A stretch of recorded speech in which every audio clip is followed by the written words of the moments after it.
Hello students, welcome to UPCSS advance excel की इस series का ये लेक्चर नंबर 10 है। और आज हम इस वीडियो में फाइनेंशियल कैटेगरी से रिलेटेड एक्सेल में इन सभी फंक्शन को डिटेल में समझने वाले हैं, जिसमें हम बात करेंगे एफवी फंक्शन की यानी future value, PMT, IPMT, PPMT, rate, number of period और पीवी यानी प्रेजेंट वैल्यू।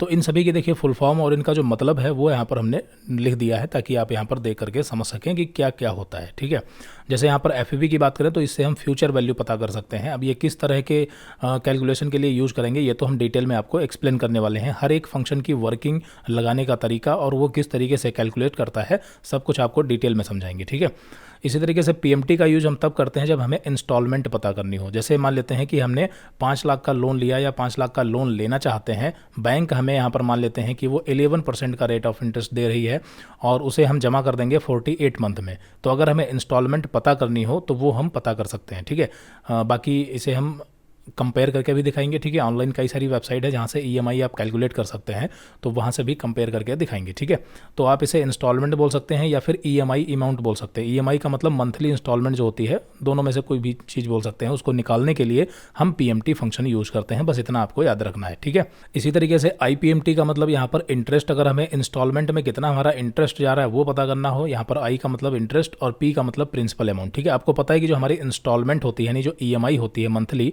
उस ईएमआई में प्रिंसिपल अमाउंट भी होता है और प्लस हमारा इंटरेस्ट भी होता है। तो दोनों चीज़ें अलग अलग कैलकुलेट कर सकते हैं इन पीएमटी और आईपीएमटी और पीपीएमटी फंक्शन के जरिए। फिर यहाँ पर रेट की बात करें तो अगर हमें रेट ऑफ इंटरेस्ट पता करना हो, जैसे कुछ पैरामीटर ऐसे हैं जो हमें पहले से पता है लेकिन रेट ऑफ इंटरेस्ट नहीं पता। जैसे आपके पास एक कॉल आई या उसने कहा कि आपको 1 लाख रुपए का जो है वो लोन मिला है या मिल सकता है जिसका मंथली ईएमआई इतना होगा। मतलब मंथली ईएमआई तो हमें बता दिया उसने, ठीक है, और उसने बता दिया कि आपको 2 साल या 24 महीने आपको जमा करना है, लेकिन उसने रेट ऑफ इंटरेस्ट नहीं बताया। तो अगर आपको कैलकुलेट करना है तो रेट ऑफ इंटरेस्ट निकाल सकते हैं कि कितना लगा होगा। ठीक है, इसी तरीके से एनपीआर का मतलब नंबर ऑफ पीरियड अगर हमें पता करना है, पीवी मतलब प्रेजेंट वैल्यू। तो इन सभी को यूज़ करने वाले हैं। सबसे पहले यहाँ पर हम बात करते हैं एफवी यानी कि फ्यूचर वैल्यू की। ठीक है, तो फ्यूचर वैल्यू की अगर हम बात करें तो यहाँ पर हमारे पास एक पैरामीटर ये है, मान लेते हैं कि 600 रुपये हर महीने हम किसी बैंक के पास जमा कर रहे हैं, जिसको आरडी अमाउंट बोलेंगे। ठीक है, आरडी अमाउंट है जो कि हम 600 रुपये हर महीने जमा कर रहे हैं। ये इन्वेस्टमेंट है एक तरीके का। ठीक है, 600 रुपये अगर हर महीने जमा कर रहे हैं और 18 महीने तक जमा करेंगे, और जो हमें बैंक जो एनुअल रिटर्न दे रही है, ठीक है, वो 5% का दे रही है। एनुअल रिटर्न का मतलब वो जो हमारे जमा किए हुए अमाउंट पर जो रेट ऑफ इंटरेस्ट देगी वो कितना दे रही है, 5% पर ईयर। ठीक है, 1 साल का 5% दे रही है। समझ में आ गई बात। और हम 18 महीने तक जमा करेंगे 600 रुपये हर महीने। तो अगर हमें ये पता करना हो कि 18 महीने बाद हमारा टोटल अमाउंट कितना होगा जो हमें मिलेगा, उसी को बोलते हैं फ्यूचर वैल्यू। तो अगर पता करनी है तो एफवी के जरिए पता कर सकते हैं। और अगर आप सोच रहे हो कि यहाँ पर अगर हम नॉर्मल कैलकुलेशन करना चाहें तो उससे निकाल सकते हैं, तो निकाल सकते हैं। ठीक है, लेकिन कैलकुलेशन काफ़ी लंबी होगी। और अगर आप इसको कुछ इस तरीके से निकालने की सोच रहे हैं कि हम 600 रुपये हर महीने 18 महीने तक जमा करेंगे, ठीक है, तो अगर इसको हम मल्टीप्लाई कर दें कुछ इस तरीके से, अगर आपके दिमाग में चल रहा है कि यहाँ पर हमने 600 को 18 से मल्टीप्लाई कर दिया तो हमारा जमा किया हुआ 18 महीने का टोटल अमाउंट कितना आया, 10,800 रुपये। ठीक है, और उस पर हमें 5% का रेट ऑफ इंटरेस्ट मिल रहा है, तो हम डायरेक्टली इस पर 5% कैलकुलेट कर लेते हैं, मल्टीप्लाई बाई 5 और डिवाइडेड बाई 100। इसी तरीके से तो रेट ऑफ इंटरेस्ट कैलकुलेट करेंगे। तो यहाँ पर एंटर किया तो 540 रुपये हमारा इस अमाउंट पर 1 साल का हुआ। ठीक है, ध्यान देना। तो यहाँ पर ये 540 रुपये हो गया। फिर उसके बाद अगर आप सोच रहे हैं 18 महीने हैं तो 6 महीने का और निकाल लेते हैं। तो यहाँ पर 6 महीने का निकालने के लिए ये जो निकला है ये 1 साल का है, यानी 12 महीने का, तो डिवाइडेड बाई 2 कर देंगे तो ये 6 मंथ का निकल जाएगा। और फिर हम तीनों को जोड़ दें और जोड़ने के बाद अगर यहाँ पर हम निकालेंगे तो 11,610 रुपये आया। अगर आप ऐसा सोच रहे हैं तो गलत है। ठीक है, क्योंकि ये कैलकुलेशन गलत है। आपने ये जो कैलकुलेशन की है 10,800 रुपये पर, ठीक है, 540 रुपये 1 साल का ब्याज बना। तो अगर आप इसमें एक चीज़ नोटिस करेंगे कि यहाँ पर ये पूरा अमाउंट 10,800 रुपये बैंक के पास आपने एक साथ नहीं जमा किया है। ठीक है, आप क्या कर रहे हैं कि मंथली जमा कर रहे हैं, यानी कि पहले महीने आपके इन्वेस्टमेंट में कितना अमाउंट पड़ा था, 600 रुपये, और नेक्स्ट मंथ कितना होगा, 1200, और इसी तरीके से ये बढ़ता रहेगा। तो जैसे जैसे ये बढ़ेगा उसी तरीके से आपका इंटरेस्ट भी बढ़ता रहेगा। बात समझ पा रहे हैं ना। तो ये होती है कैलकुलेशन। तो इस तरीके से अगर कैलकुलेशन करनी है तो डायरेक्टली से हम एफवी से कैलकुलेट कर सकते हैं फ्यूचर वैल्यू एफवी। सबसे पहले यहाँ पर हमें रेट बताना है। रेट हमारा क्या है, देखिए रेट ऑफ इंटरेस्ट जो है वो 5% है। ठीक है, तो ये 5% आ गया। अच्छा, एक चीज़ यहाँ पर और आपको नोटिस करनी है, वो क्या कि जो रेट ऑफ इंटरेस्ट हमारा लिखा है वो कैसे है, वो ईयरली लिखा हुआ है। ईयरली का मतलब ये 1 साल का है। ठीक है, एनुअल रिटर्न है ये। और जो यहाँ पर नंबर ऑफ पीरियड लिखे हैं, नंबर ऑफ पीरियड का मतलब NPER, तो नंबर ऑफ पीरियड हमारा कितना है, 18 मंथ, और ये लिखा हुआ है मंथ में। ध्यान देना कि इसमें लिखा हुआ है मंथ में लिखा है, तो अगर ये मंथ है तो यहाँ पर जो रेट ऑफ इंटरेस्ट है वो भी हमें मंथली ही बताना पड़ेगा, ठीक है। फंक्शन को मंथली बताना पड़ेगा रेट ऑफ इंटरेस्ट। तो फंक्शन को अगर हमें मंथली बताना हो तो कैसे बताएंगे, तो 5% ये क्या है, एनुअली है, यानी कि 12 महीने का है। तो अगर 1 महीने का निकालना हो तो सिंपली यहाँ पर इसे डिवाइडेड बाई 12 कर देंगे रेट को, ठीक है। कोई कन्फ्यूजन नहीं। तो रेट को हमने डिवाइडेड बाई 12 कर दिया, तो इससे हमें क्या पता चलेगा, मंथली रेट ऑफ इंटरेस्ट यहाँ पर इसे फंक्शन को मिल जाएगा, ठीक है, इस पैरामीटर में। और अगर आप ईयरली कैलकुलेट कर रहे हैं तो यहाँ पर आपको डिवाइडेड बाई 12 नहीं करना है, तो इस चीज़ का ध्यान रखना है। फिर उसके बाद लगाया कॉमा, NPER का मतलब नंबर ऑफ पीरियड। तो नंबर ऑफ पीरियड हमारे मंथ यहाँ पर लिखे हुए हैं, तो इसका एड्रेस दे दिया 18 मंथ। फिर उसके बाद कॉमा PMT का मतलब इंस्टॉलमेंट, ठीक है। PMT यानी कि इंस्टॉलमेंट, जो आपकी मंथली इंस्टॉलमेंट जा रही है, तो इसका एड्रेस क्या है, यहाँ पर इसका एड्रेस दे दिया। बस 3 चीज़ें यहाँ पर, 3 वैल्यू पास कर दी। फिर लगाया कॉमा। अब यहाँ पर पूछ रहा है प्रेजेंट वैल्यू। तो देखिए इस केस में हमारे पास प्रेजेंट वैल्यू नहीं है। प्रेजेंट वैल्यू किस केस में होती है, जैसे अगर आप FD कर रहे हैं तो FD में प्रेजेंट वैल्यू होती है। तो हम जब FD करेंगे तो यानी FD पर कैलकुलेट करेंगे तो यहाँ पर PV डालेंगे। अभी PV को स्किप करते हैं। स्किप करने के लिए यहाँ पर एक बार और कॉमा लगा देंगे, PV स्किप हो जाएगा, ठीक है। PV वाला पैरामीटर स्किप हो गया, टाइप में आ गए। अभी देखिए टाइप का मतलब क्या होता है। टाइप में यहाँ पर 0 और 1 दो चीज़ें हैं। 0 का मतलब यहाँ पर लिखा हुआ है, आप पढ़ सकते हैं, एंड ऑफ द पीरियड, और 1 का मतलब बिगिनिंग ऑफ द पीरियड। तो इन दोनों की जो कैलकुलेशन होती है वो थोड़ा सा अलग होती है। एंड ऑफ द पीरियड यानी कि 0 अगर आप लगाते हैं तो जो आपकी कैलकुलेशन स्टार्ट होगी वो पीरियड के मतलब मंथ के लास्ट से स्टार्ट होगी, और बिगिनिंग ऑफ द पीरियड का मतलब मंथ के स्टार्टिंग से, यानी जिस दिन आपने इन्वेस्टमेंट स्टार्ट किया है उसी दिन से कैलकुलेशन यानी रेट ऑफ इंटरेस्ट लगना स्टार्ट होता है। तो ये 0-1 का मतलब है, ठीक है। अभी आपको दोनों अलग अलग दिखा देंगे। तो पहले यहाँ पर हम 0 लगाते हैं और यहाँ पर हमने एंटर बटन प्रेस किया, तो यहाँ पर हमारा फाइनल अमाउंट जो आया वो आया 11,191 रुपये, यानी कि इतना हमें फ्यूचर में मिलेगा। अब अगर यहाँ पर आप फ्लैट कैलकुलेट कर रहे थे तो इसको वापस से देख लेते हैं। तो ये 600 मल्टीप्लाई बाई 18 कितना आया, 10,800 रुपये। और इस पर बना था एक साल का 540 रुपये बना था, और दूसरा क्या था, डिवाइडेड बाई 2। तो यहाँ पर अगर इन तीनों को हम ऐड करें तो कितना अमाउंट आ रहा है, देखिए ये अमाउंट आ रहा है 11,610 रुपये। ध्यान देना, 11,610 रुपये, जबकि एक्चुअली हमारा अमाउंट सही, जो हमारी सही वैल्यू है वो क्या है, 11,191 रुपये, ठीक है। अभी यहाँ पर ये अमाउंट छोटा है, ठीक है, जमा किया हुआ अमाउंट क्या है, छोटा है, तो इसलिए आपको लग रहा है कि इसमें और इसमें डिफरेंस ही क्या है। लेकिन जब यही अमाउंट बड़ा होता है और इसे हम 5 साल के लिए, 10 साल के लिए करते हैं तो यहाँ पर बहुत सारा डिफरेंस आता है, ठीक है। उम्मीद करते हैं कि समझ में आया होगा, ठीक है। तो ये कैलकुलेशन गलत होती है। इस कैलकुलेशन को हम बोलते हैं फ्लैट कैलकुलेशन, ठीक है। एक होती है फ्लैट, एक होता है रिड्यूसिंग। अब देखिए 2 केसेस होते हैं बैंक से, एक तो हम लोन लेते हैं और दूसरा हमारा क्या होता है, इन्वेस्ट करते हैं, ठीक है। 2 केस होते हैं। अगर हम लोन लेते हैं तो बैंक इसमें 2 तरह से इंटरेस्ट लगा सकती है। एक होता है फ्लैट, ठीक है, एक क्या होता है फ्लैट, और दूसरा होता है रिड्यूसिंग, फ्लैट और रिड्यूसिंग, ठीक है। और इन्वेस्टमेंट में क्या होता है, इन्वेस्टमेंट में भी हमारा एक होता है फ्लैट और दूसरा क्या होता है, कंपाउंडिंग। यहाँ पर रिड्यूसिंग की जगह पर क्या आ जाता है आपका, कंपाउंडिंग। तो लोन अमाउंट में क्या होता है कि हमारा प्रिंसिपल जो होता है वो रिड्यूस होता रहता है, रिड्यूसिंग बैलेंस पे लगता है रेट ऑफ इंटरेस्ट। जबकि इन्वेस्टमेंट में क्या होता है कि हमारा प्रिंसिपल जो है वो कंपाउंड होता रहता है, यानी जो हमारा ब्याज है वो जुड़ता रहता है, और इसमें हमारा प्रिंसिपल घटता रहता है, ठीक है। चलिए, तो ये चीज़ फिलहाल ये अलग टॉपिक है, फ्लैट एंड रिड्यूसिंग, और कई सारे पैरामीटर होते हैं इसमें, लेकिन यहाँ पर हम बात कर रहे हैं फंक्शंस की। तो फंक्शन में ये चीज़ आपकी क्लियर हुई, ठीक है। ये हमारी फ्यूचर वैल्यू निकल गई। चलिए, तो यहाँ पर ये क्लियर हो गया। अब इसमें एक चीज़ और थी, वो क्या, इसको हम कॉपी करते हैं, इसी को नीचे पेस्ट कर लिया, ठीक है। और यहाँ पर हमें कुछ चेंजेस करने होंगे क्योंकि इसके फॉर्मूले जो हैं वो रिलेटिव होने की वजह से चेंज हो गए। तो ये हो गया इसका एड्रेस, और इसकी जगह पर हमारा आएगा दूसरा, और या इसको चले लगा लेते हैं फिर से, ठीक है। रिवीजन भी आपका हो जाएगा, इज इक्वल टू FV। सबसे पहले यहाँ पर रेट हमारा डिवाइडेड बाई 12, कॉमा, और NPR नंबर ऑफ पीरियड हमारे कितने हैं, मंथ, यहाँ पर आ गए, कॉमा, PMT स्किप करेंगे, और जो हमारी PMT स्किप नहीं करना है, PMT तो हमारी यानी इंस्टॉलमेंट इतनी ही है। फ्यूचर वैल्यू को यानी प्रेजेंट वैल्यू को स्किप करना है। टाइप हमारा यहाँ पर इस बार लगाते हैं 1।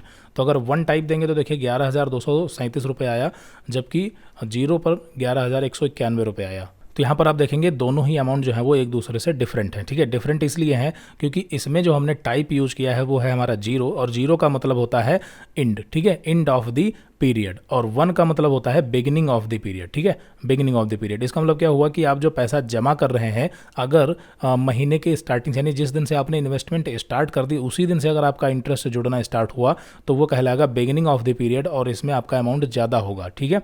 और अगर आपने मतलब आपका क्या लग रहा है, 0 टाइप लग रहा है, यानी कि एंड ऑफ द पीरियड, यानी कि महीने के लास्ट से आपका ब्याज जुड़ना स्टार्ट होगा तो आपका अमाउंट जाहिर सी बात है कम आएगा। और बैंक यहाँ पर जो टाइप है वो एंड ऑफ दी पीरियड वाला ही यूज करती है, मतलब ये वाला अमाउंट आपको बैंक देगी। ठीक है, ध्यान देना। उम्मीद करते हैं कि आपको समझ आया होगा। तो ये फ्यूचर वैल्यू होगी। बाकी इसमें आप देखेंगे डॉलर का साइन आ रहा है, तो बेसिकली ये बाय डिफॉल्ट कैलकुलेशन जो है वो डॉलर में हो रही है। अगर आप इसे चेंज करना चाहते हैं तो यहाँ पर आप कॉमा पर क्लिक कर देंगे तब भी आपका ये नॉर्मल वैल्यू हो जाएगा। या दूसरा तरीका है, यहाँ पर हमारा जो फॉर्मेट सेट है वो करेंसी है, आप यहाँ पर क्लिक करके, ठीक है, एक छोटे से आइकन पे क्लिक करके नंबर फॉर्मेट में जा सकते हैं, फॉर्मेट सेल में, और करेंसी में यहाँ पर आप एनआर या कोई भी, ठीक है, इंडियन रुपीज़ सेलेक्ट कर सकते हैं या कुछ भी आप समझ सकते हैं। ठीक है, यहाँ पर इसके बारे में हम आगे चल के बात भी करेंगे। जैसे अभी यहाँ पर हमने INR सर्च किया, ठीक है, एनआर, ठीक है, और इसको हमने सेलेक्ट किया और यहाँ पर हमारे पास फॉर्मेट भी कई सारे हैं। डेसिमल प्लेस का मतलब होता है पॉइंट के बाद अगर आपको डेसिमल नंबर चाहिए तो यहाँ पर आप ले सकते हैं, वरना जीरो कर सकते हैं। और इसी तरीके से ओके करेंगे तो इस तरीके से हमारा रिजल्ट आपको देखने को मिलेगा। ठीक है, उम्मीद करते हैं समझ आया होगा। बाकी इसमें आप कॉमा यूज़ करेंगे तो फिर से ये वही चीज़ हो जाएगी। डेसिमल प्लेस आप यहाँ से भी कम ज़्यादा कर सकते हैं। देखिए ये यहाँ पर डेसिमल नंबर बिल्कुल हट गई, ये राउंड हो जाता है बेसिकली। ठीक है, राउंड फिगर हो जाता है और यहाँ से आपका ये डेसिमल प्लेस इंक्रीज होंगे, ये इंक्रीज होंगे, ये डिक्रीज होंगे। ठीक है, तो ये आप समझ सकते हैं। चलिए ठीक है, फिलहाल यहाँ पर फ्यूचर वैल्यू आपका क्लियर हो गया। ठीक है, अब बात करते हैं एफडी पर। अगर हमें कैलकुलेट करना हो तब कैसे करेंगे? तो एफडी के केस में सारा फंक्शन जो है वो सेम ही रहेगा, बस यहाँ पर सिर्फ हमें प्रेजेंट वैल्यू डालनी है, पीएमटी को स्किप कर देना है। तो सबसे पहले यहाँ पर रेट ऑफ इंटरेस्ट, और रेट ऑफ इंटरेस्ट में हम क्या करेंगे, इसे डिवाइडेड बाई 12 ही करेंगे, क्योंकि यहाँ पर भी हमारे पास मंथ ही लिखा है। नंबर ऑफ पीरियड में क्या है, मंथ है। ठीक है, और फिर उसके बाद लगाया हमने कॉमा, नंबर ऑफ पीरियड हमारा ये हो गया, कॉमा पीएमटी यहाँ पर हम स्किप करेंगे क्योंकि हम कोई भी मंथली इंस्टॉलमेंट नहीं दे रहे हैं। इसमें हमने एक अमाउंट फिक्स डिपॉजिट किया है। ठीक है, मतलब एक ही बार जमा किया है, तब यहाँ पर हमारे पास होगी प्रेजेंट वैल्यू। तो यहाँ पर हमने पीएमटी को स्किप कर दिया, यहाँ पर कॉमा लगाएंगे, फिर यहाँ पर हम प्रेजेंट वैल्यू देंगे और फिर उसके बाद कॉमा टाइप में यहाँ पर वही 0 और 1। तो यहाँ पर जैसे हमने 0 लगा दिया तो 0 के हिसाब से एंटर करेंगे तो यहाँ पर 53,401 रुपये हुआ। ठीक है, और अगर इसमें हम 1 करते हैं, ध्यान देना, यहाँ पर अगर हम 1 करते हैं टाइप में तो इसके कैलकुलेशन में कोई डिफरेंस नहीं आएगा। देखिए 1 किया तब भी हमारा सेम अमाउंट है 53,401 रुपये। ऐसा क्यों? क्योंकि ये जो टाइप होता है ये आप समझ चुके हैं, एंड ऑफ द पीरियड और बिगिनिंग ऑफ द पीरियड का मतलब ये होता है जो आप मंथली इंस्टॉलमेंट करते हैं, लोन हो या आपका इन्वेस्टमेंट हो। तो मंथली के केस में यहाँ पर ये 0 टाइप जो हमारा 0-1 है ये काम करता है, लेकिन अगर आपकी फिक्स्ड अमाउंट है, ठीक है, तो उस केस में यहाँ पर 0 और 1 से कोई मतलब नहीं होता। उम्मीद करते हैं कि आप समझ गए होंगे। ठीक है, तो जब यहाँ पर हम फॉर्मूले में फंक्शन में प्रेजेंट वैल्यू पास करते हैं, प्रेजेंट वैल्यू, ठीक है, पीवी पास करते हैं, तो उस केस में टाइप का कोई मीन्स नहीं बनता। ठीक, उम्मीद करते हैं समझ में आया होगा। चलिए आगे बढ़ते हैं। यहाँ पर एंटर किया तो आप देखेंगे 53,401 रुपये आ रहा है।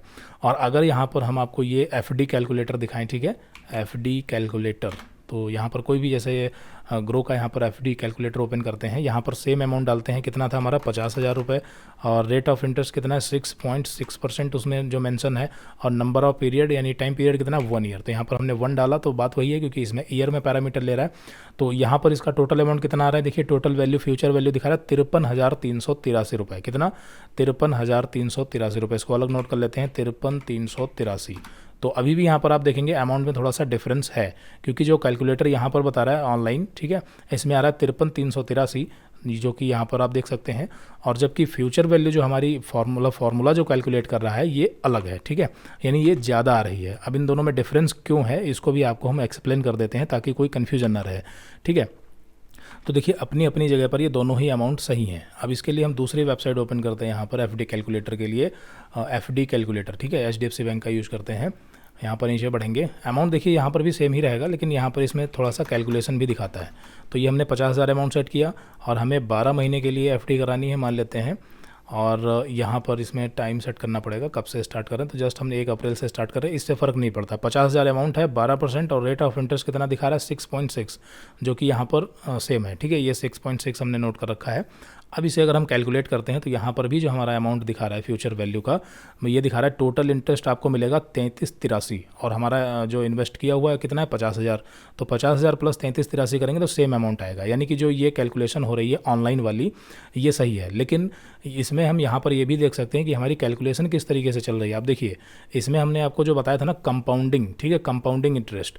तो जो कंपाउंडिंग होती है तो नॉर्मली ये वाला जो एफवी फंक्शन है ये मंथली कंपाउंडिंग करता है। ध्यान देना कैसे, मंथली कंपाउंडिंग करता है, लेकिन जो एफडी अमाउंट जो हमें बैंक वगैरह प्रोवाइड करती है वो मंथली कंपाउंडिंग पे नहीं करती है बल्कि क्वार्टरली कंपाउंडिंग पर करती है। यानी कि 3 महीने बाद हमारा इंटरेस्ट जो है वो क्लोजिंग बैलेंस में जुड़ता है। यहाँ पर आप देखेंगे जैसे एफडी हमने कराई तो 50,000 की करी, तो यहाँ पर अप्रैल में, ठीक है, 30 अप्रैल को भी हमारा अमाउंट 50,000 था, 31 को भी मतलब मई में भी हमारा 50,000 था और जून में भी हमारा 50,000 ही था। जबकि इन तीनों महीने में हमारा इंटरेस्ट तो बना, लेकिन वो यहाँ पर क्लोजिंग बैलेंस के साथ ऐड नहीं हुआ। क्वार्टरली यहाँ पर होता है नहीं 3 महीने बाद, तो 3 महीने जैसे ही हमारे हुए तो 3 महीने का टोटल इंटरेस्ट इसके साथ में आके जुड़ गया।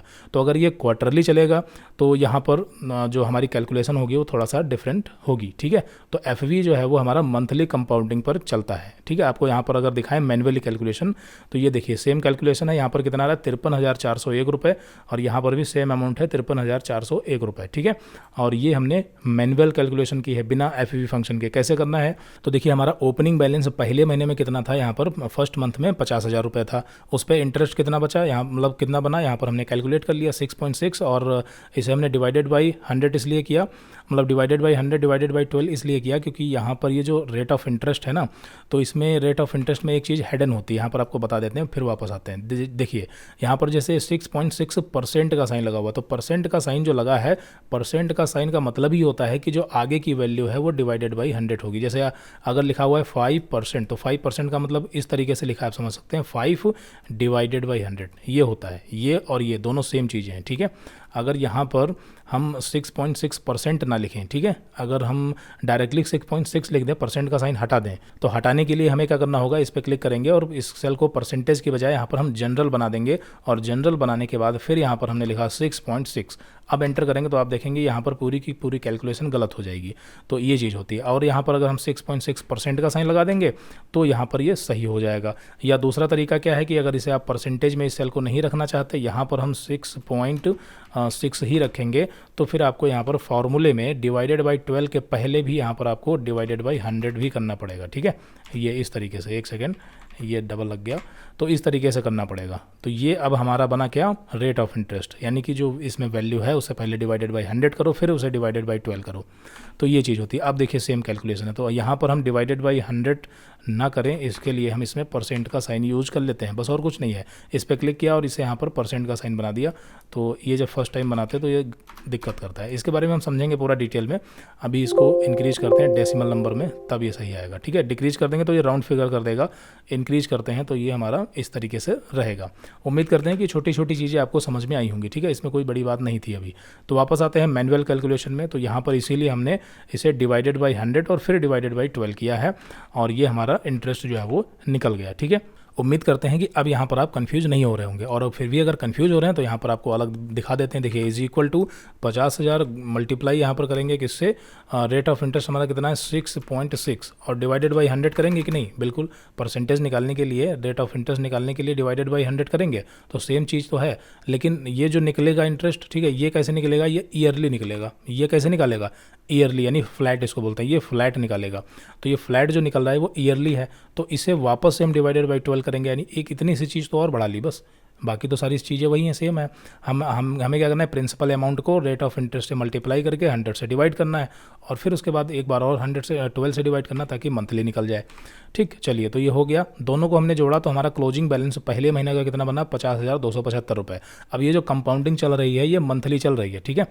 मंथली जो है वो आपका बैलेंस, अब यही सेम क्लोजिंग बैलेंस यहाँ पर ओपनिंग बैलेंस हो गया, तो इसमें सम फार्मूला लगाया और कुछ नहीं है। फिर यहाँ पर हमने फार्मूला लगाया, इस क्लोजिंग बैलेंस को यहाँ पर जस्ट हमने क्या किया है, देखिए इज इक्वल टू, और इसका एड्रेस दे दिया, तो यहाँ की वैल्यू उठ करके यहाँ चली आएगी, बस और कुछ नहीं है। फिर इसको हमने ड्रैग कर दिया, तो इसी तरीके से क्या होगा, इन सभी में जैसे रिलेटिव सेल एड्रेस है तो ये चेंज होता रहेगा, और नेक्स्ट ये क्लोजिंग बैलेंस ओपनिंग बैलेंस में इस तरीके से आ जाएगा। तो इस तरीके से भी आप फंक्शन जो है वो एक्सेल में यूज़ कर सकते हैं, मतलब लगा सकते हैं। छोटी छोटी चीज़ें हैं, लेकिन अगर आपको पता ना हो तो बहुत ज़्यादा कैलकुलेशन करनी पड़ जाती है। फिर हमने क्या किया, नेक्स्ट वाला यहाँ पर इसको भी सम कर लिया, मतलब इसमें भी सेम फार्मूला हमारा रहेगा, ठीक है। यहाँ पर फार्मूला आपको एडिट करके दिखाते हैं। तो यहाँ पर अब इस तरीके से कंपाउंडिंग चलता रहेगा हर महीने, ठीक है, और हर महीने चलता रहेगा। तो लास्ट में देखिए 53,401 रुपये सेम अमाउंट आ रहा है, ठीक है, ये जो एफडी वाला था। उम्मीद करते हैं कि आपको समझ में आया होगा। अब इतना हमने आपको समझा दिया है कि अब आगे के जितने भी फंक्शन है वो फटाफट आपको समझ में आ जाएंगे, इसमें कोई भी कन्फ्यूजन नहीं होगी, ठीक है। चलिए, और यहाँ पर ये चीज़ तो आपकी क्लियर ही हो गई कि जो बैंक कैलकुलेट करती है वो क्वार्टरली कैलकुलेट करती है, इस वजह से यहाँ पर अमाउंट में ये डिफरेंस आ रहा है, जबकि ये फार्मूला जो है वो मंथली कंपाउंड करता है। ठीक है, अब बात करते हैं फटाफट यहाँ पर पीएमटी यानी इंस्टॉलमेंट अगर हमें पता करनी हो, अगर हमने लोन वगैरह लिया है तो लोन अमाउंट मान लेते हैं हमारा 1,00,000 रुपये है और यहाँ पर हम 48 मंथ में जो है उसे पे करेंगे, यानी इसका नंबर ऑफ पीरियड कितना हो गया 48। रेट ऑफ इंटरेस्ट कितना है 21.5%। ये जो रेट ऑफ इंटरेस्ट है वो ईयरली है, ठीक है, एनुअल साल का है। ठीक है, लेकिन हमें ये कैलकुलेशन करनी है मंथली में, तो जाहिर सी बात है यहाँ पर भी हमें डिवाइडेड बाई 12 करना पड़ेगा। तो उसके लिए हम लगाएंगे is equal to PMT function. सबसे पहले हमें रेट बताना है, रेट का एड्रेस हो गया और इसे हम क्या करेंगे डिवाइडेड बाई 12 करेंगे। ठीक है, फिर उसके बाद यहाँ पर कॉमा, नंबर ऑफ पीरियड कितने हैं ये 48, कॉमा प्रेजेंट वैल्यू कितनी, इसमें प्रेजेंट वैल्यू ही बतानी है, तो ये प्रेजेंट वैल्यू लोन हो गया हमारा। फिर उसके बाद कॉमा एफवी हमारे पास कुछ नहीं है, ठीक है, इसको स्किप करेंगे और फिर उसके बाद टाइप बताएंगे 0 और 1। ये 0 और 1 का मतलब वही है एंड ऑफ द पीरियड या बिगनिंग ऑफ द पीरियड। तो यहाँ पर जो हमारी इंस्टॉलमेंट यानी ईएमआई कैलकुलेट होती है लोन के ऊपर, जो बैंक वगैरह कैलकुलेशन करती हैं वो एंड ऑफ द पीरियड यानी 0 से ही स्टार्ट करती है। तो यहाँ पर हमने लगाया 0 और एंटर करेंगे तो यहाँ पर आप देखेंगे इसकी जो ईएमआई बता रहा है ये बता रहा है कि, तो यहाँ पर आप देखेंगे इसमें कैलकुलेशन जो है वो गलत आ रही है। ठीक है, गलत इसलिए है क्योंकि रेट ऑफ इंटरेस्ट में यहाँ पर परसेंट का साइन नहीं लगा हुआ है। ठीक है, तो परसेंट का साइन यहाँ पर हम लगाएंगे, ये जस्ट हमने लगाया परसेंट का साइन और एंटर करेंगे। अभी यहाँ पर कैलकुलेशन पूरी सही है। ठीक है, क्योंकि परसेंट का साइन लगाते ही ये क्या हो जाता है डिवाइडेड बाई 100 हो जाता है, तो हमें यहाँ पर फॉर्मूले में नहीं करना है।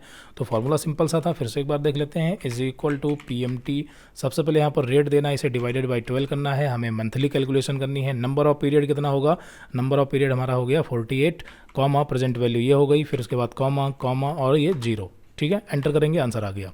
और अगर यहाँ पर मान लेते हैं कि हमें मंथली इंस्टॉलमेंट नहीं बनानी है, पहले तो यहाँ पर मंथली इंस्टॉलमेंट को हम चेक कर लेते हैं सही है कि नहीं है। ठीक है, ऑनलाइन ईएमआई कैलकुलेटर से देख लेते हैं। तो यहाँ पर ये ईएमआई कैलकुलेटर अमाउंट कितना हमारा है 1,00,000 और रेट ऑफ इंटरेस्ट कितना है देखिए 21.5। ठीक है, और टेन्योर कितना है यानी कि वही नंबर ऑफ पीरियड, तो यहाँ पर हमारा है 4 ईयर। ठीक है, 4 ईयर या मंथ सेलेक्ट करके आप 48 मंथ भी डाल सकते हैं, तो 4 ईयर हो गया।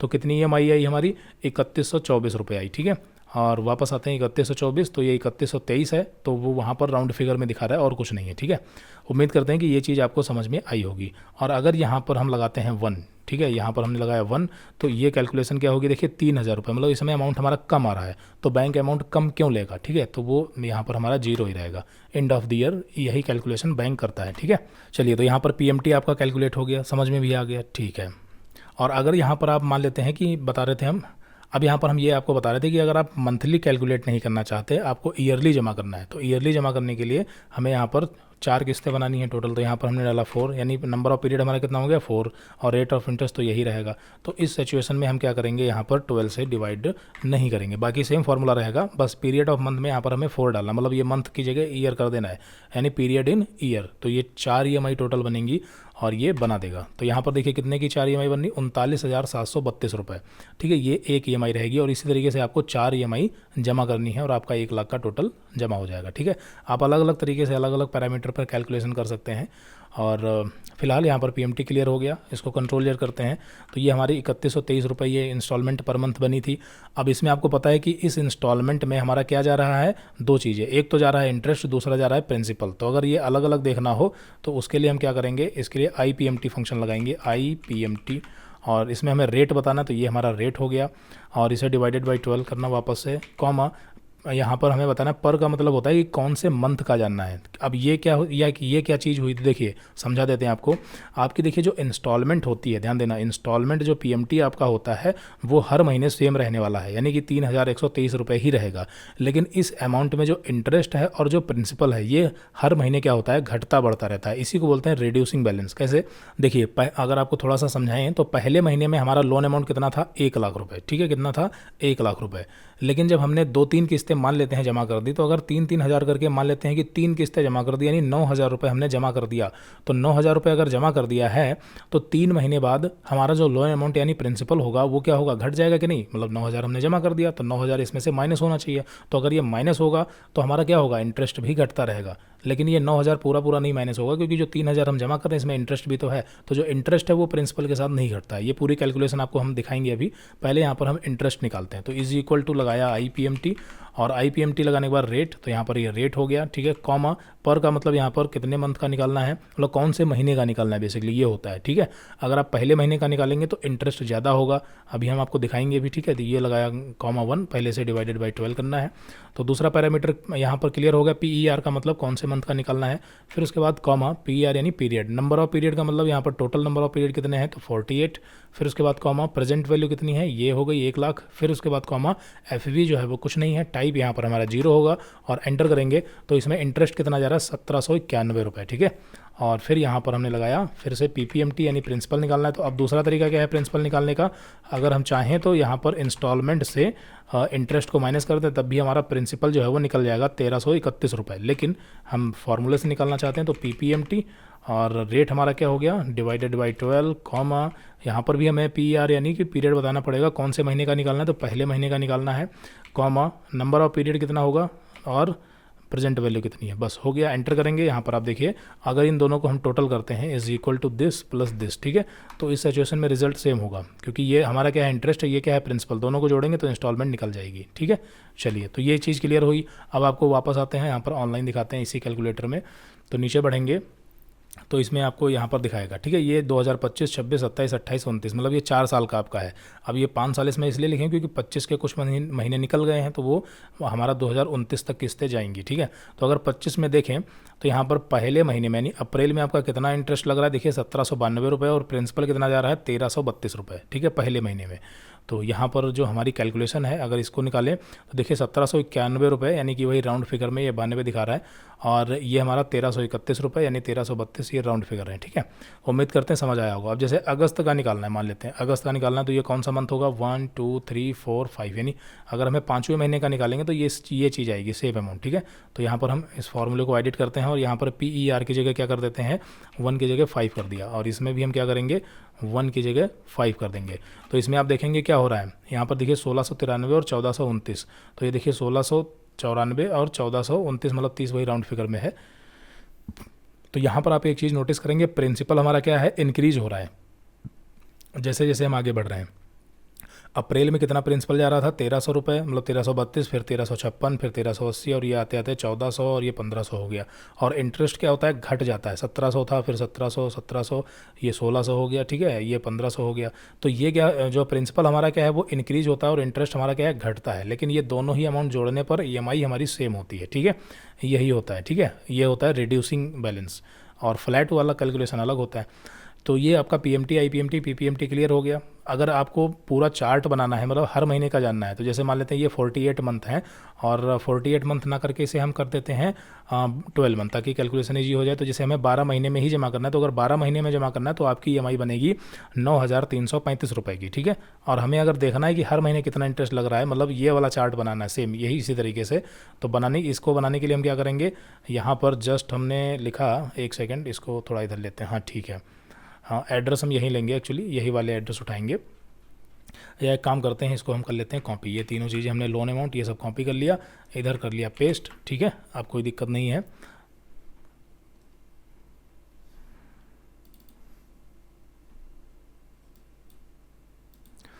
और अब यहाँ पर हम कैलकुलेशन करते हैं, ठीक है। यहाँ पर हमारे हो जाएंगे PER वही, मतलब नंबर ऑफ़ पीरियड कितना है, तो 1 2 3 ऐसे, एक सेकेंड इसमें डेसिमल प्लेस आ रहा है, इसको हम यहाँ से डिक्रीज कर देंगे, ठीक हो गया 1 2 3, और ये जाएगा कहाँ तक 12 तक।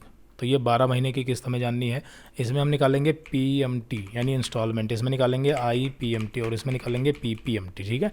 तो PMT निकालने के लिए यानी इंस्टॉलमेंट पता करनी है, तो is equal to PMT, rate हमारा कितना है देखिए यहाँ पर डिवाइडेड बाई 12 करेंगे, फिर कॉमा नंबर ऑफ पीरियड कितने हैं, और कॉमा प्रेजेंट वैल्यू कितनी है, कॉमा 0, बस एंटर। तो हमारी यहाँ पर ये 12 महीने का मतलब अगर करते हैं तो ये एक महीने का 9,035 रुपये, 9,335 रुपये इंस्टॉलमेंट बनी। इंटरेस्ट निकालना है तो इज इक्वल टू IPMT, और यहाँ पर रेट हमारा क्या है यही सेम डिवाइडेड बाई 12, कॉमा अब यहाँ पर देखिए PER बताना है, तो मैनुअली यहाँ पर आपको 1 टाइप नहीं करना है, हमने ऑलरेडी यहाँ पर लिख रखा है, इसे डायनेमिक बनाना है, तो यहाँ पर 1 का एड्रेस दे दिया बस, और कुछ नहीं, ठीक है।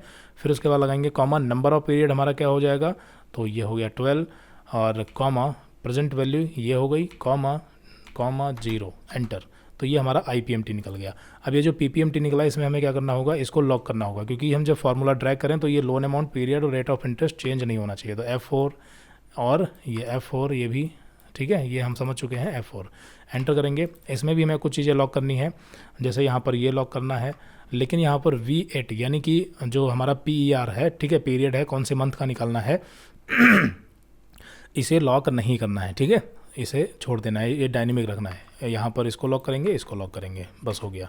अब यहाँ पर निकालते हैं PMT, तो इसी को हम कर लेते हैं कॉपी और यहाँ पर कर लिया पेस्ट।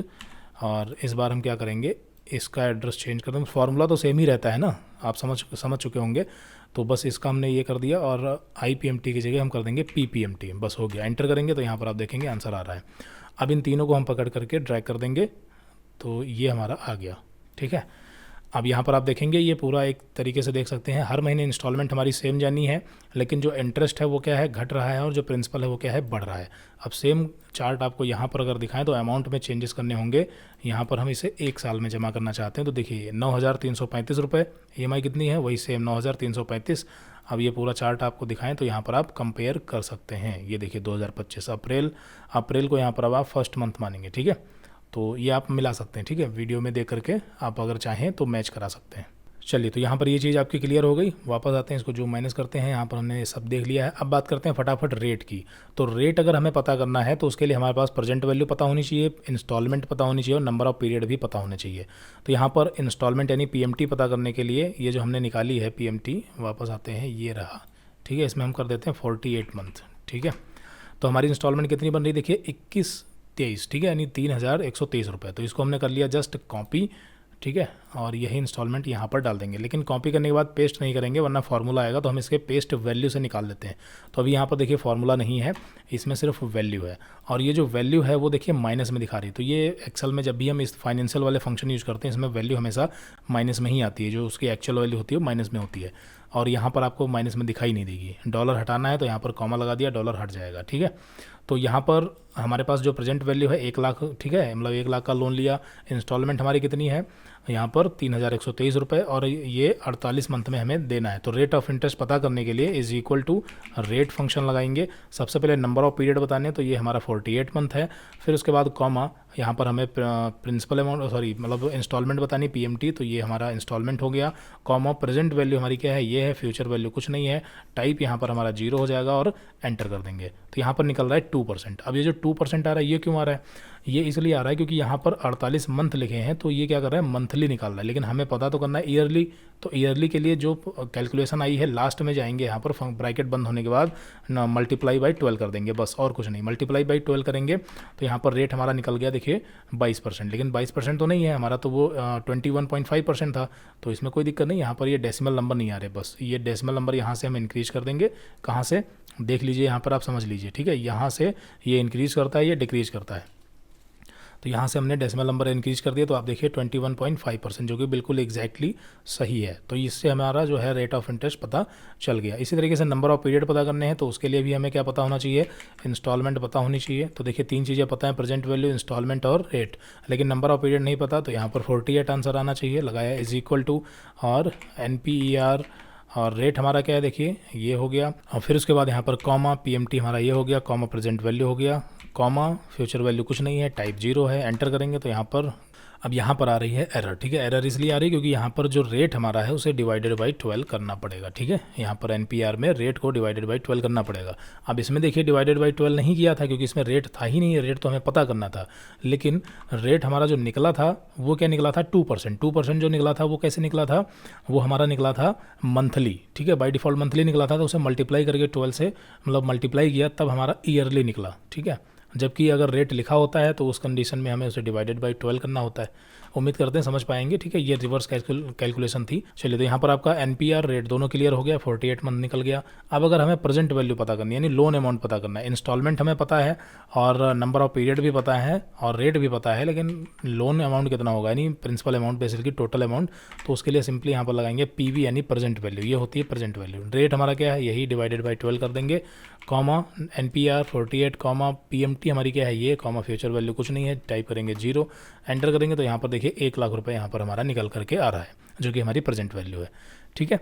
तो उम्मीद करते हैं कि ये सभी फंक्शन आपको समझ में आए होंगे, इनकी वर्किंग समझ में आई होगी। वीडियो थोड़ा बड़ा ज़रूर बना है, लेकिन हमने कोशिश की है कि सारी चीज़ें डिटेल में आपको एक्सप्लेन करें, ठीक है, विद कंपैरिजन। तो यहाँ पर सारी चीज़ें आपको हमने बता दी कि कौन सी कैलकुलेशन किस तरीके से होती है। अब इसके बाद जो आने वाले वीडियोस होंगे उसमें हम क्या करेंगे, कुछ प्रोजेक्ट पर काम करेंगे, ठीक है, कुछ 2-3 अलग अलग टाइप के प्रोजेक्ट देखेंगे जिसमें हम अभी तक जितने फंक्शन पढ़ चुके हैं उनका यूज़ समझेंगे, और फिर उसके बाद हम स्टार्ट करेंगे एक्सेल के यहाँ पर मेन्यू टैब, ठीक है, यानी इसमें जो मेन्यू ऑप्शन है इनसे क्या होता है, इनका क्या यूज़ है, इसको समझने वाले हैं, जिसमें हमें काफ़ी कुछ सीखना है। जैसे यहाँ पर अभी हमने सॉर्टिंग, फिल्टरिंग ये सब कुछ नहीं देखा है, और पाइवट टेबल हो गया, ठीक है, ग्राफ वगैरह बनाना हो गया, तो ये सब चीज़ें अभी बाकी हैं आपकी। यहाँ पर डेटा वैलिडेशन हो गया, कंडीशनल फॉर्मेटिंग हो गई, काफ़ी कुछ बाकी है, ठीक है। अभी यहाँ पर तो जस्ट ये लेक्चर नंबर 10 ही था, और इस सीरीज के टोटल मान के चलिए आप 30 या 35 लेक्चर के आसपास रहेंगे, ठीक है, जिसमें प्रोजेक्ट और एक्सेल के सारे फंक्शंस वगैरह, मतलब फंक्शन तो चलिए लगभग कवर ही हो गए, मेन्यू वगैरह सारे उसमें कवर किए जाएंगे, ठीक है।